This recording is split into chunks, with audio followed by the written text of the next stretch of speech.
A continuación tendremos la presentación del señor Rodolfo Mejías Cubero, titulada ¿Cómo escribir artículos para revistas? Bien, buenas tardes tengan todos. Creo que la primera vez que voy a explicar algo de cómo digamos, elaboro los artículos. Normalmente uno explica el contenido de los artículos, las exposiciones, pero no cómo se realizaron. Sin embargo, el ejercicio es bastante interesante porque nos va a ayudar a comprender un poquito cómo es la mecánica con la que se trabaja en este tipo de trabajos. Bien, la primera pregunta quizás es ¿para qué escribimos un artículo? O sea, en algunos casos podemos pensar que es por el interés, por investigar y descubrir cosas nuevas y posteriormente comunicarlo a otras personas, o sea, comunicar la idea descubierta o la idea que estamos explorando.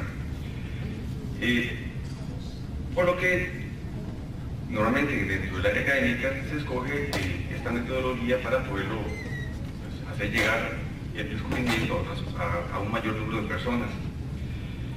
Sin embargo, para poderlo utilizar debemos ajustarnos a las reglas que en la escritura de los artículos rigen.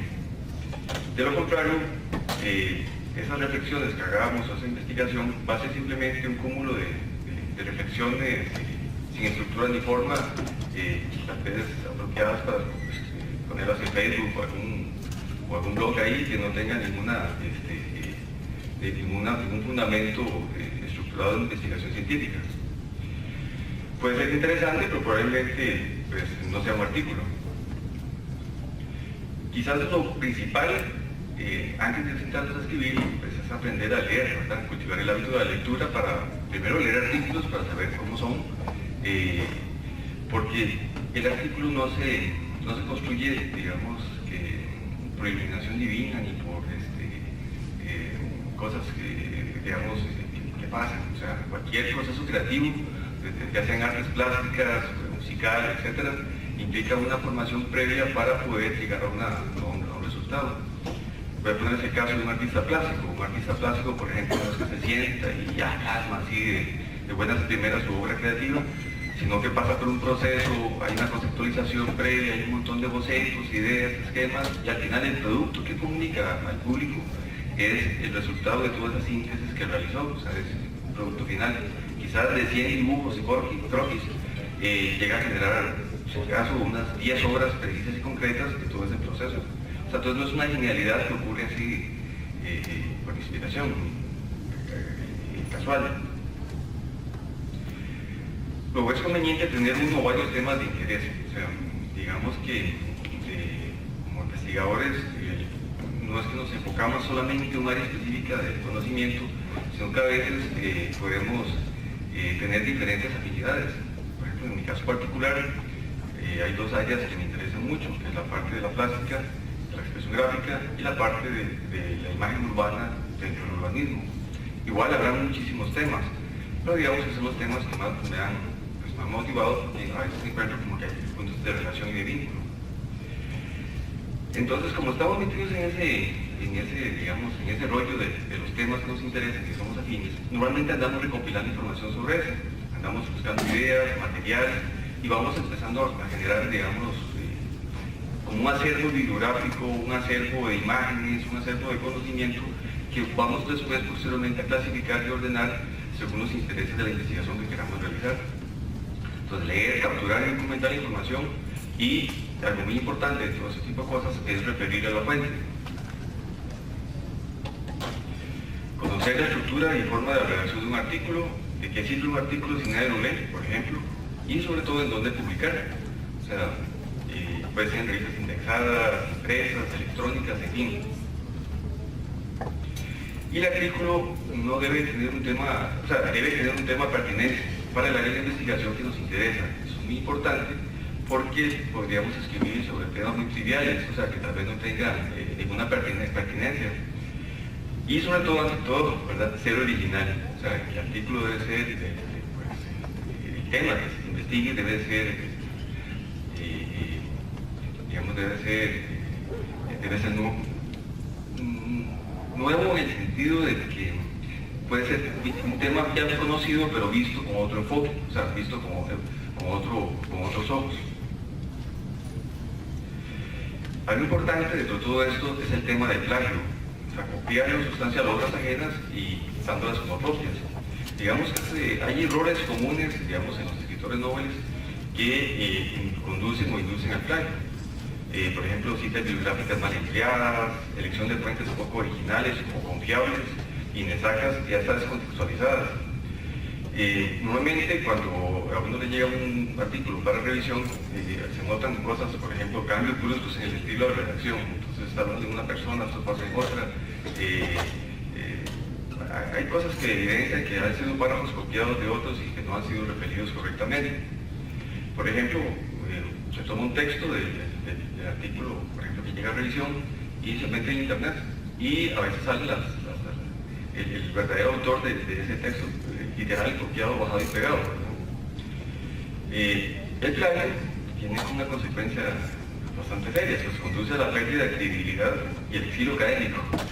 Y pues obviamente hay infracciones en el derecho de autor y de otras cosas. Ahora vamos a ver una serie de los diferentes tipos de artículos que hay, para irnos dando una idea. Hay, por ejemplo, y sobre todo en el tema de las revistas, voy a explicar básicamente los que manejamos en dos revistas en las cuales estoy relacionado. Una es la revista de la Escuela de Arquitectura, a la cual pertenezco, y también de la revista Cañina, una revista de artes y letras de la Universidad de Costa Rica. Normalmente el contenido de las revistas se organiza principalmente en dos tipos de artículos, que son artículos originales o de investigaciones, que son los que se conocen como científicos, y los ensayos. También algunas incluyen otro tipo de documentos, como por ejemplo revisiones bibliográficas, comunicaciones o relatos de experiencias, reseñas y bibliografías. Existen también una serie de normas para los artículos, convencionalmente aceptadas en las revistas. Estas generalmente indican la tipología del artículo que ellos utilizan. Por ejemplo, una revista, digamos, de carácter científico, probablemente tenga ciertas reglas diferentes a una revista, por ejemplo, digamos, de artes. Entonces ahí siempre el autor debe, digamos, investigar primero qué tipo de línea es la que sigue la publicación. Aquí voy a hacer una breve referencia porque posteriormente se va a abundar un poquito más en esos temas de los artículos científicos y entonces no voy a hacerlo un poquito por encimita, porque se va a profundizar después. El artículo científico, por ejemplo, presenta detalladamente los resultados originales o innovadores de las investigaciones y el aporte de una interpretación objetiva de los mismos. En esta guía de la UNESCO, por ejemplo, dice que es un texto que pertenece a la categoría de publicación original, es decir, normalmente está dentro del área de las ciencias, por ejemplo, y corresponde a la publicación de resultados de investigaciones que se han realizado, qué sé yo, en laboratorios, investigaciones, pero siempre dentro de este campo. La estructura generalmente utilizada en estos artículos es la introducción, la referencia, referentes teóricos o marcos teóricos, la metodología, los resultados y los análisis, conclusiones y referencias bibliográficas. Tenemos que ellos siguen una estructura muy clara. El ensayo, por su parte, es un tipo de artículo donde el autor o autora expone, analiza o evalúa un determinado tema científico, arquitectónico, literario, histórico, filosófico o poético, entre otros. Sin embargo, veamos que es una exposición, digamos así, analítica de un tema. En el otro en el primero se presentan como los descubrimientos de esa investigación. En este uno normalmente más utiliza, porque en nuestro campo, por ejemplo, en el que yo pertenezco, no estamos así haciendo experimentos en laboratorios, evaluando resultados y haciendo grandes descubrimientos, sino que lo que analizamos son diferentes temas sobre un área. Generalmente utilizamos más el ensayo. Tiene la característica de que es una expresión muy personal del autor, digamos que son como uno plantea un criterio con respecto a un tema y busca toda la información referente a ese criterio que, digamos, ayuda a contribuir o en otros casos a desmentir esa idea que uno está planteando exponer. Las partes del ensayo principalmente son, en este caso, la introducción, la proposición, el desarrollo, la recapitulación y las conclusiones, y sobre todo las referencias bibliográficas. Hay otro tema que se llama revisiones bibliográficas. En este es un documento que más bien es el resultado de una exposición crítica de un análisis bibliográfico exhaustivo sobre un tema donde se aportan nuevas ideas. Es decir, estos son uno de los más exhaustivos, porque entonces hay que buscar, si tenemos un tema, entonces buscamos toda la bibliografía existente, reciente, ¿verdad?, que está al alcance del autor en ese momento, de lo que se ha escrito sobre ese tema últimamente. Y se hace una revisión de esa y se presenta, digamos, las conclusiones de esa última documentación. Entonces, en este caso, el aporte consiste en presentar un ideario actualizado de lo último que se ha escrito sobre el tema en ese momento. Por lo tanto, es un estudio recapitulativo donde se debe tener en cuenta todos los trabajos publicados que han hecho avanzar el tema hasta el momento. La estructura de este tipo de artículo es muy equivalente al ensayo, pero digamos que es más exhaustiva en cuanto a lo publicado por otros y no tanto a la idea digamos, que se pretende exponer como autor en el ensayo per se. Existe otro tipo de publicación que se llama las comunicaciones o relatos de experiencias, que digamos que en arquitectura son muy utilizadas, en las cuales se relatan las experiencias de obras, proyectos, que son generalmente de la propia autoría, y están estrechamente relacionados a las disciplinas técnicas, y normalmente estas comunicaciones o relatos de experiencias son cortas y son muy concisas y descriptivas, y son un soporte muy importante porque digamos, la bibliografía que es muy específica para el tema. Por ejemplo, si estamos hablando, en mi caso, de un edificio metal, por ejemplo, entonces la bibliografía específica serían de los autores que han escrito sobre ese tema y le dan la referencia inmediata. Hay otras, por ejemplo, como las reseñas, que son artículos cortos, que normalmente describen el contenido de las publicaciones más recientes y normalmente incluyen una especie de crítica a esos temas. En estas incluyen normalmente las comunicaciones de ponencias o participaciones, digamos, cortas en seminarios o cosas de este tipo. Y el último, es el de las biografías, en el cual se comparten generalmente digamos, investigaciones biográficas de otra persona y el autor, en este caso, las referencias que este autor ha tenido a nivel profesional o su trayectoria a nivel académico en la comunidad.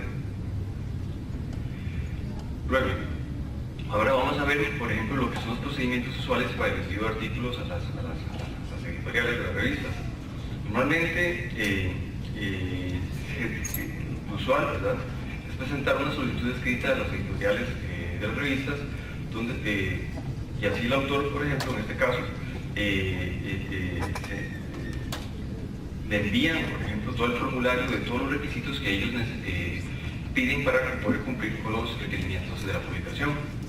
Se le mete junto a un mini currículum, en estos casos son de 50 palabras máximo, no es algo muy extenso, donde se indique, por ejemplo, el grado académico, la profesión, la entidad donde labora, sus funciones, el país, correo electrónico.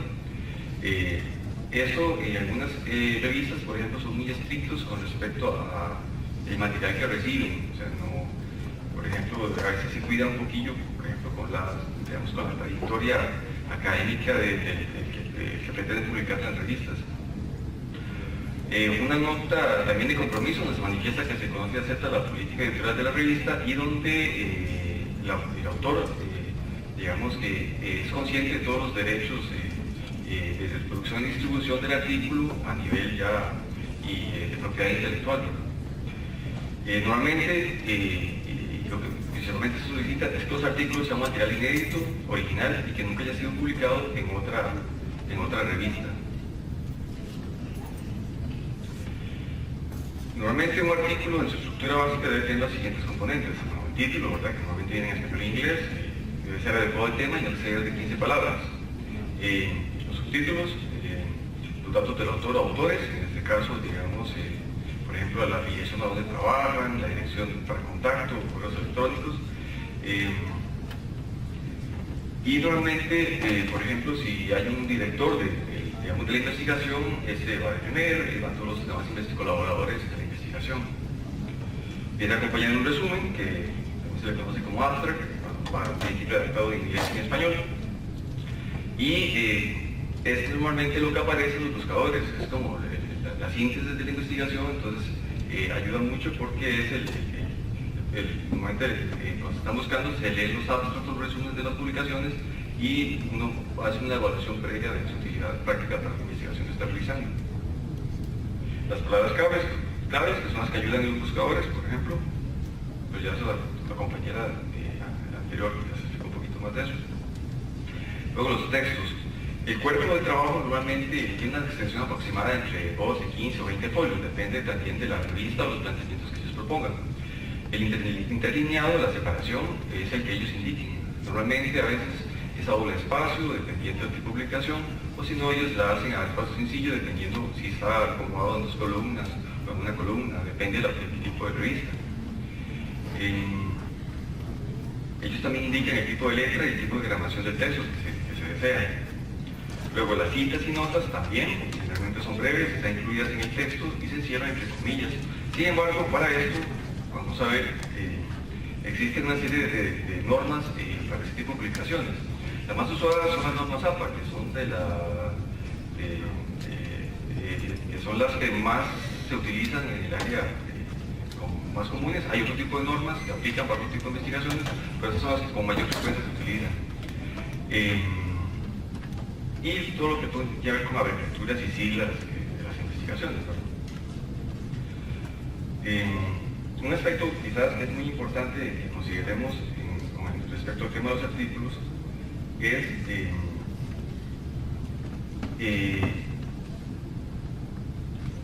el momento de la divulgación del tema.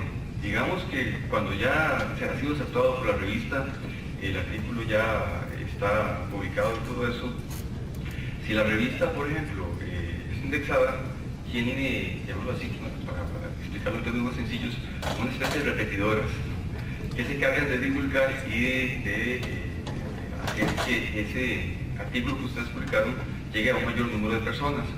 Entonces, y estas a su vez también tienen, llamémoslo así, otras repetidoras que hacen que siga, digamos, expandiéndose el artículo a mayor número de lectores. Algo interesante con eso es que muchas revistas que también hacen la publicación escrita, también hacen la publicación de manera electrónica. Esto también permite no necesariamente tener los físicos de las revistas, los documentos impresos, sino también accesar a estas a través de medios electrónicos. Digamos, otro aspecto que quería comentarles es en donde digamos, las revistas no solamente son los medios de publicación. Por ejemplo, existen otras situaciones particulares, por ejemplo, digamos, cuando se participa en un congreso o se participa en un seminario que incluye lo que se llama la publicación del libro de actas, es otra manera también de hacer ese tipo de llegar a ese tipo de investigación a otro público diferente de personas, ¿verdad? También es conveniente cuando se hacen ese tipo de trabajos ver cuál es el objetivo. Por ejemplo, si ahorita la mayoría de los que están acá son estudiantes, dirán, bueno, ¿para qué voy a dedicarme yo a eso si yo me voy a especializar en un área de investigación o en mi trabajo que no tengo que escribir ni publicar nada? Tal vez al profesor le interese más o a mí no. Pero resulta que en cualquiera de las áreas que nosotros trabajemos siempre va a haber descubrimientos y siempre va a haber temas interesantes en cuáles ahondar e investigar. El artículo viene siendo como una especie de documentación de esa investigación. Nosotros decimos, al menos siempre lo trato de reflexionar a los estudiantes, que cada semestre que pasa, que hacemos un trabajo, ya sea de taller, digamos, de diseño en general, y que pasa y que no documentamos esos hallazgos que realizamos, es un semestre perdido, porque llega, se hace una buena investigación, se acumula ahí, se vota y después, check, pasaron el curso y quedará en el banco de datos del cerebro, pero en la documentación y otras investigaciones que están durante el semestre se pierde, se pierde. Y el artículo lo que nos permite, por lo menos el hábito de escribir, es documentar ese conocimiento y posteriormente poderlo reimplementar en una investigación que se pueda hacer a futuro. Bueno, básicamente era eso lo que quería hablar con ustedes hoy y bueno, vienen otros referentes con respecto a las ilustraciones, pues normalmente esos esquemas tienen las publicaciones que solicitan y lo que me interesa más que todo es como hacerles un panorama de lo que es el tema de los artículos, los diferentes títulos que hay y instarlos a que desde la etapa estudiantil eso se convierta en un hábito. Muchas gracias.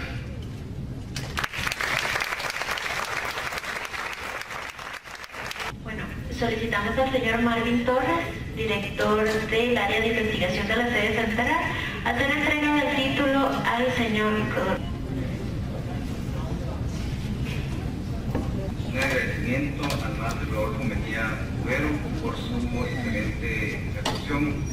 El mecanismo de la Universidad Técnica Nacional, el Sistema Integrado de Bibliotecas y Recursos Digitales y la Biblioteca Francisco Picado de Soto otorgan el presente certificado al máster Rodolfo Mejía Cubero por su satisfactoria y destacada participación en la celebración del Día del Libro bajo el lema Acontecer del Libro y otros soportes de la Universidad Técnica Nacional. Don Rodolfo, muchísimas gracias.